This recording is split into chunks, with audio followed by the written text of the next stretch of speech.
Hi, and welcome to the problem session for Lecture 10. This is the first one on linear algebra and basically covers a bunch of ways to manipulate vectors and matrices. So we're going to do a lot of problems involving vectors and matrices. Okay. So the first bunch, we're going to assume the following set of vectors. So there's a vector A, which will be 4-dimensional, 2, 7, 8, negative 1. And B is going to be 0, 1, 1, 1. And C is a row vector, 0, 0, 2. So first, what is A plus B? Well, to add any two vectors, you add them component by component, assuming you can do that. So we have 2, 8, 9, and 0. So again, we're just adding the component. We have 2 plus 0, 7 plus 1, 8 plus 1, and negative 1 plus 1 to give us this sum. How about A plus C? We can't do that because A and C have different dimensions and we can't add vectors of different dimensions. So that's just gone right there. How about A minus B? Well, A minus B is the exact same thing as A plus B, except now you subtract them component by component. So we have 2 minus 0 is 2. 7 minus 1 is 6. 8 minus 1 is 7. And negative 1 minus 1 is negative 2. So it's the same. There we go. A minus B. How about 5c? When you multiply a vector by a scalar, you multiply every element in the vector by the scalar. So we have 5 times 0 is 0, 5 times 0 is still 0, and 5 times 2 is 10, so here's 5c. Now we can move on, taking the length of a vector. What is the length of A minus B? Well, first of all, we have A minus B computed already up here. So, up in the upper right here. So now what we have to do is go through and figure out what the length of that vector is. The length of a vector is the square root of each component squared. So that's 4 plus 36 plus 49 plus 4, because the square, negative 2 squared is 4. That equals the square root of 89. So that's the length of A minus B. And there'll be a lot of problems in this particular problem session, but they'll all be pretty quick. Most of them are pretty quick, at least. Okay, A dot B, when you're multiplying vectors together using a dot or inner product, or scalar product, you multiply each component times the corresponding component in the other vector, and you add all those products. So first component is 2 times 0. Second one is 7 times 1. The third one is 8 times 1. And the fourth one is negative 1 times 1. That equals 14. So there's a dot product of A and B. Okay, so that covers vector manipulation, and there are a bunch more examples in the problem set and in the book and so on. Okay, moving on to matrices. Let's start off with this matrix here, D, 4, 1, 2, 0. What is this matrix? Well, for one thing, it's a 2 by 2 matrix, which means it has 2 rows and 2 columns, so it's square. It's a square matrix. Now, let's see. It is not symmetric because the diagonal elements, in this case, are not equal. And its transpose, for instance, looks like this. And since the transpose does not equal the matrix, it cannot be symmetric. If you made this 2 into a 1, it would be a symmetric matrix. Let's see. Is it a triangular matrix? No. A triangular matrix has elements either diagonal and below only, or diagonal and above only. It has elements. This has elements both above the 1 and below the 2 diagonal. So it's not a triangular matrix. If you made the 1 into a 0 or the 2 into a 0, it would be. Okay. It's not diagonal matrix because it has elements off diagonal, so it's not diagonal. If you made both 2 and 1 a 0, it would be a diagonal matrix.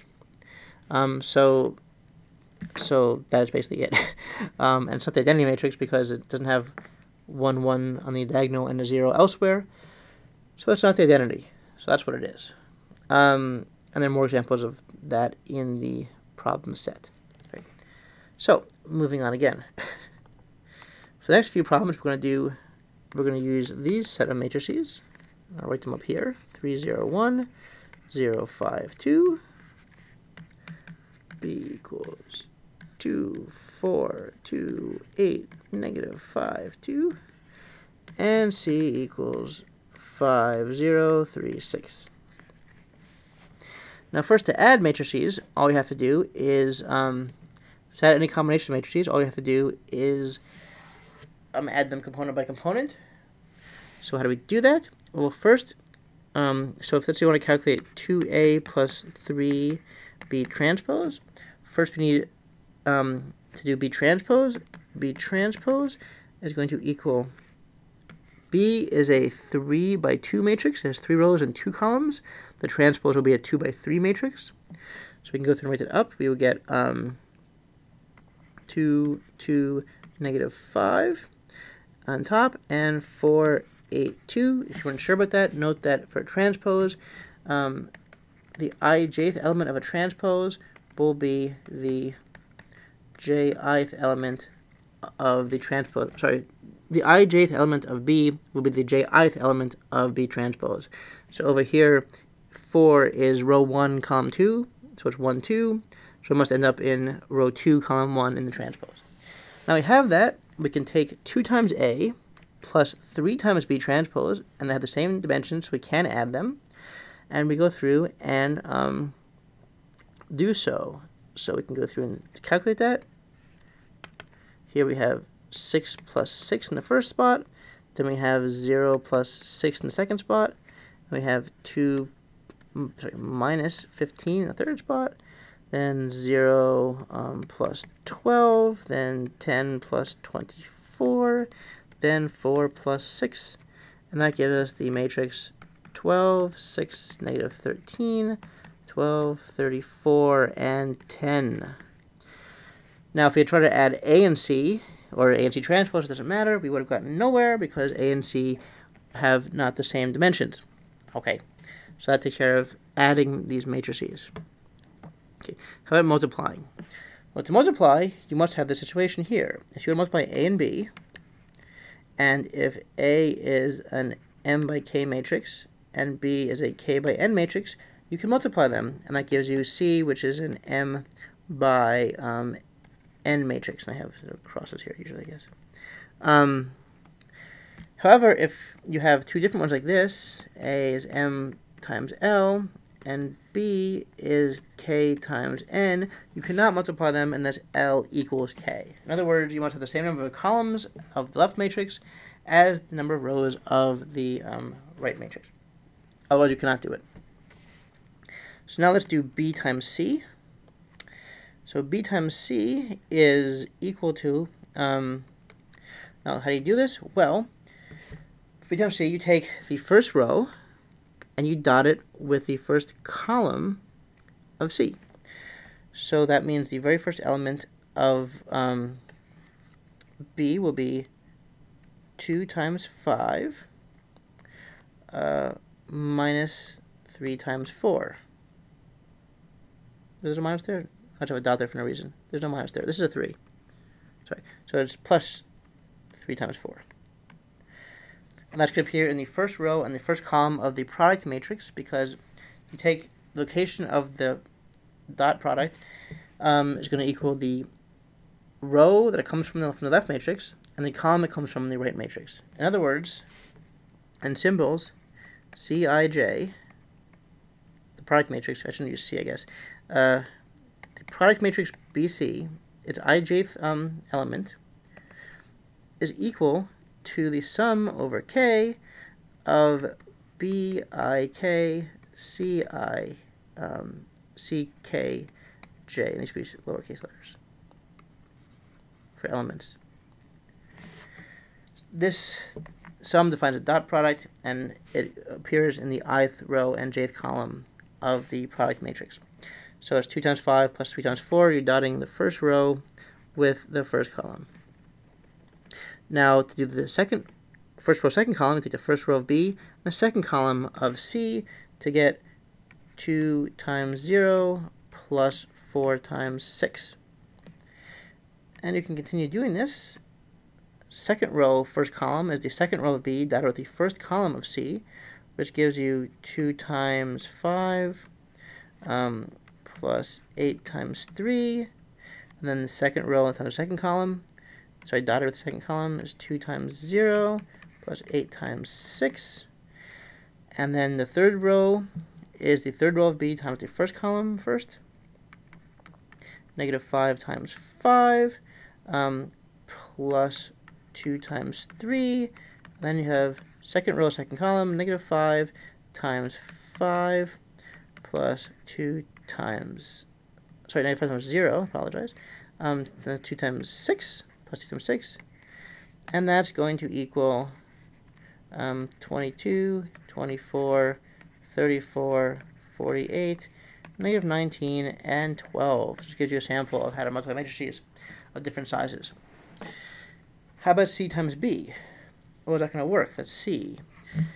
I would need to take the first row of C and dot it with the first column of B, but the first row of C has 2 elements, and the first column of B has 3 elements. Therefore, I cannot dot the first row of C with the first column of B, and I cannot actually take the product. Note the dimensions don't match. If you do C times B, C is 2 by 2, B is 3 by 2, and the 2 here and the 3 here are not the same, so you cannot take the product. Whereas before you had B was 3 times 2, and C was 2 times 2, 2 by 2, and these do match, so you could take the product. So essentially 2 things. One, you can't always multiply matrices together. You need to have the right dimensions on both. And 2, matrix multiplication does not commute. Sorry, it's too fast. Matrix multiplication does not commute. BC exists. CB does not exist. And in general, BC will not equal CB overall. So that covers that. Okay, now I want to do some more examples. So one more example relating to a particular example of use for social scientists, quantitative social scientists, which is the regression. And this is from the book. I varied the actual data though, so it's a new problem, but same context. We deal with linear models often that look like this.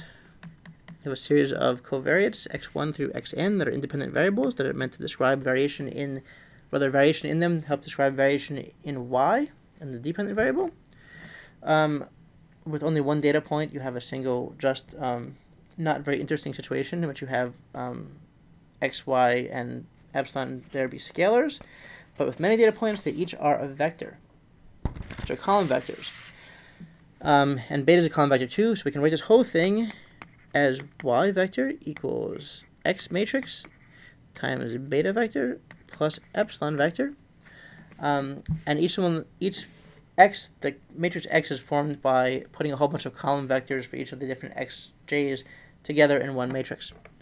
And then when you minimize squared error, you basically minimize epsilon dot epsilon. That's your minimizing error problem, and that gives you the answer for beta. Very similar to what we derived back in the section on calculus and optimization as this, but now with matrices and vectors instead of scalars. So let's do a particular problem that gives a handle on doing determinants and inverses and so on. Let's start with y, and let's assume y is 2, 6, 8. And let's assume the first independent variable has data 2, 3, 4. There are only 3 data points here, but you know what? That's enough. 1, 4, 6 to do by hand. What's your estimate of beta? Well, we have to go through and calculate it step by step. First, we're going to form a matrix X, which is obtained by placing the different vectors for the independent variables together, side by side. Now we compute as transpose, because we need that too. Now you just flip it. 2, 3, 4, 1, 4, 6. Now you multiply xt times x. Well, the first element is 2, 3, 4 dotted with 2, 3, 4. That's 29. The second is 2, 3, 4 dotted with 1, 4, 6, which is 38. The third is 1, 4, 6 dotted with 2, 3, 4, which is also 38. And the last is 1, 4, 6 dotted with 1, 4, 6, which is 53. Okay, so there's x transpose x. Now we need x transpose x inverse. How do we do that? Well, the inverse matrix equals 1 over the determinant of the matrix. The determinant here is of a 2 by 2 matrix is, let's see, do it fast. If this is your matrix A, B, C, D, we call the determinant is AD minus BC. Here that's 29 times 53 minus 38 squared. That equals 93. I'm going to write it out, though, in this case, so you can see it for a second before I simplify the number it actually is. There's the determinant. And the inverse of a 2 by 2 matrix, A, B, C, D again, would be over here. You flip the ones diagonal, and you put negatives in front of the off diagonal. That's the inverse, 1 over the determinant. So this is AD minus BC. So we just flip these to get 5, 3, and 2, 9, and put negatives here to get us the inverse matrix of X transpose X. And don't worry, we do one with more complicated inverse than a 2 by 2 in the next problem session. This gives us our transpose. Now you must multiply X transpose Y. Well, that's going to be this thing over here. So X transpose over here, dotted with Y. So it's 2, 3, 4, dotted with 2, 6, 8. That's going to be 54. And then we have 1, 4, 6, dotted with 2, 6, 8, is 84. Now finally multiply X transpose X inverse times X transpose Y to get this thing over here dotted with this thing. So it's 53, negative 38 dotted with 54, 84 to give the first element.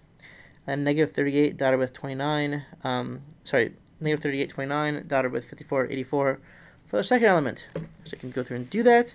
And I get X transpose X inverse, X transpose Y is going to equal. And I'm sorry, I don't mean the next problem session. There's a larger. No, we do the sorry, a bigger inverse in the next problem session. I apologize. Okay, X transpose Y, and that's going to equal 1 over 93 times 53 times 54 minus 38 times 84. And then over here you have negative 38 times 54 plus 29 times 84. And this thing equals 1 over 93 times negative 330, 384, or about negative 3.5 and 4.1, indicating that variable 1, that the first independent variable leads to decreases in the dependent variable, whereas the second independent variable leads to increases in the, increase in the second independent variable leads to increases in the dependent variable, whereas increase in the first independent variable leads to decreases in the dependent variable. There we go. A couple examples. In the next problem session, we're going into a little more detail about matrices and ranks and linear algebra concepts like linear independence, and we'll do some more complicated examples with inverses. Thank you very much.